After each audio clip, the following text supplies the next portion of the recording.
Welcome to SND. I'm JR, and today we are here at one of our followers' requests. We are at Edo Japan, and we're in the West Shore, so Langford, Victoria, BC.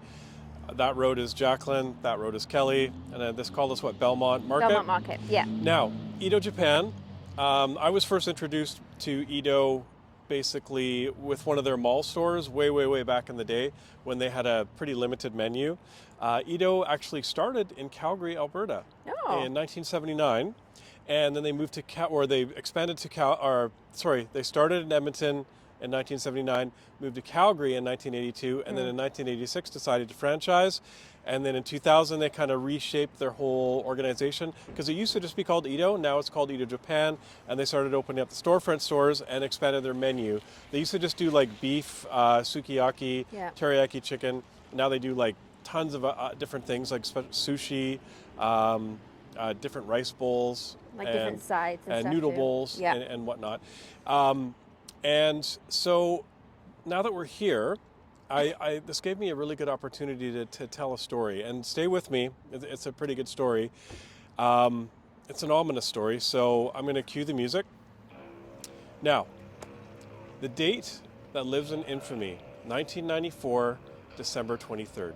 Young strapping lad worked at the Hillside Mall in Victoria at Foot Locker. And actually, we were all young strapping lads there, and we didn't call it Foot Locker. The outside people called it Foot Locker. We called it the Meat Locker. Why? Because, well, it was owned by the Kinney Corporation. There were a lot of shoe stores in the row that we were in, and they had like cute girls, and they'd always come in. We'd chat them up, you know. Oh, so cringe. Yeah, we used to play. Why is that cringe?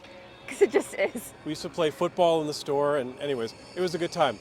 But December 23rd, 1994. Now, Hillside Mall now has a food court, but it used to just be like an open market, and it kind of was a dirty place. It was just cement floor, never really that clean, and different stores that changed all the time. But there was one restaurant there, and it was called Shogun. So on December 23rd, I decided I'm going to go for lunch there. And I ordered beef sukiyaki. And now I know they're cooking different orders at one time. And so they scooped up mine and I took it back to the store, and in the back of the store I ate it. And I noticed halfway through that the beef was raw. Oh, So no big deal. I threw it away and finished my shift. I went home that night and I started to get a headache. Probably one of the worst headaches I've ever had in my life. I went and lay down on the couch and then developed like the worst cold sweats I've ever had. And I was basically paralyzed. I had a tape in the cassette player. Now back then our music media came on physical devices like cassette tapes, and it was on like auto play, so it just played over, and I would lay down on the couch and this tape played over and over and over. And I was so sick, and looking back I probably should have gone to the hospital. I didn't. Probably I couldn't move. I remember I was only able to move from the couch to the bed at like 3 in the morning or something, just in a pool of sweat. Now I woke up in the morning and I felt like death.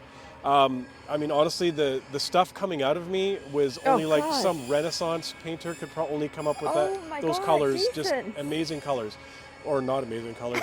Anyways, the accountable person I am, I went to work. Oh my God. Christmas Eve.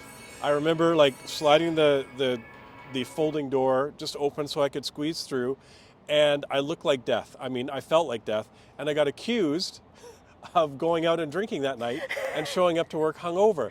I was absolutely not. Anyways, they sent me home.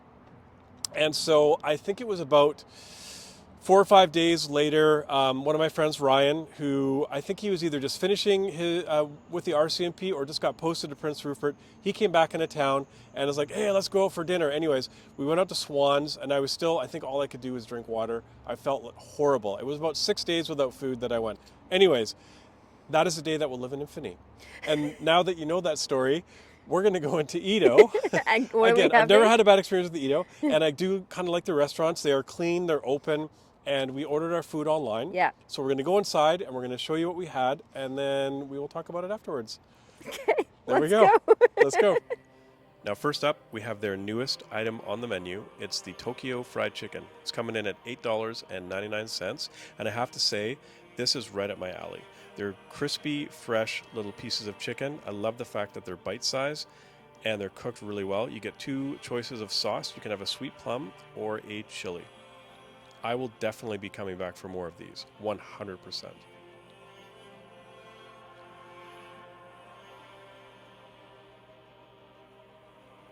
Next up, we have the beef sushi roll.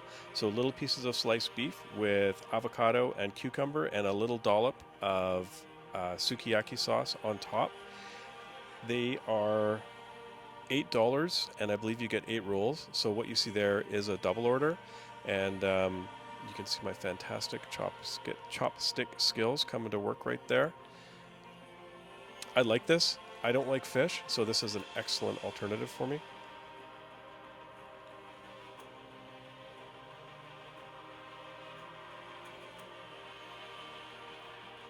Push that to the side, and then we will go for my main dish, which is the sukiyaki beef. So it's little slices of beef. You get some carrots, some onions, and some broccoli all on a bed of rice. I really like the sukiyaki sauce. It's a bit sweet, and it has a bit of a tang to it. I think it's just a really nice flavor. And again, you can tell the ingredients are fresh. And this is coming in at $12.95.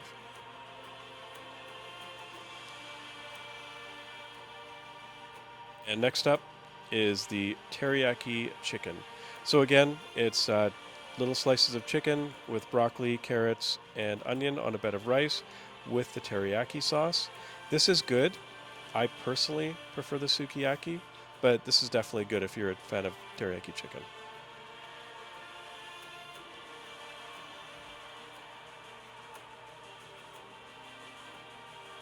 And last but not least, I didn't try this, but this is just a basic avocado roll, and you get 6 for $4.20. All right, you've seen what we had, and I have to say I'm pleasantly surprised. I haven't really eaten at Edo in a while. Like I said, I was sort of introduced to it back in the day when they were just a simple mall sort of style restaurant with just the flat grill. They've totally expanded of what they are now. Like I said, they have like noodle dishes, ramen, sushi, and now they have the Tokyo fried chicken. We'll get to that. So you had the teriyaki chicken. I also had a taste of your teriyaki chicken. It was good. Yeah, it was good. I mean, it's a teriyaki chicken bowl, and for Yeah. the price that you're getting, I mean, it's fresh, It was $12.50. good flavor, good size. I had the beef sukiyaki, which I think had a bit more flavor. Yeah. You It think did. you It's made a a little better more choice. sweeter, a little Yeah. stronger flavor of the sauce. I really enjoyed that. Again, it's fresh and it's hot and it's a good size for what you pay for it. You also got the avocado rolls. Yeah. I think you guys just saw a picture of that. I didn't get to try one. Did you eat one? I ate it all. It was Okay. good. It's just a good basic avocado roll. You can't go wrong. Okay. And then we've got the beef sushi roll. Yeah. And those were good. I loved it. I don't eat fish. I don't really enjoy fish. And if you have watched previous shows, we've been through that many times. And I did like it. I mean, it's got the little good amount of beef in there, and the avocado, the cucumber, and a little dabble of is that teriyaki maybe? No, on top? it's the sukiyaki. Sukiyaki. Yeah. Okay. That was good as well. Yep. A good size, good price. I think for a roll it's like $8. Yep. You get like 8 pieces. Yep. And then, am I missing anything else? Your beef sukiyaki. The beef sukiyaki, yes. I thought I talked about that. Not yet. I really enjoyed it. Again, it's a good amount of beef. It's nicely shredded, easy to eat with chopsticks if you use them. And the sauce is a good, strong, it's got a bit of sweetness to it, which is kind of my jam. Again, rice, which is good. It's rice. And again, for the price you're paying, the freshness, it's actually a really good deal. Now, on to the biggest surprise of the day. What were you going to say? I was just going to say, when you're ordering it, there's tons of modifications. You can have no rice, you can have cauliflower rice, you can double the meat. Like, there's tons of ways to modify You it can for do cauliflower everybody. rice? Yeah. That's actually really cool. Yeah. Now, the biggest surprise, and it's new on the menu, I didn't know, it's literally, they've just sort of launched it, is their Tokyo fried chicken. Now, this is my jam. I love like little deep fried pieces of like meat, and they were really good. I think they're only like $8, $8.99. I mean, we'll talk about it in the voiceover, but you can tell the chicken's not frozen. Like, when you go to a nugget place or even KFC, and you can just tell that it's been frozen. This tastes like fresh chicken, and it's nice and crispy. You get two choices of the sauce, the plum or the chili Heat. The chili heat. I went with the plum. I'd get more sauce next time. But that was a standout for me. I really like that Tokyo fried chicken. I would highly recommend that. The people in there are great. They were The so restaurant is friendly. open and clean, like sort of all their storefront restaurants. So hopefully you're not too set back by the infamous date of December 23rd, 1994. It has left a scar on me mentally and I'm sure internally. But anyways, Edo Japan at Belmont Market in the West Shore. Great fresh food for the price. I would definitely come and check it out. See you next time on SND.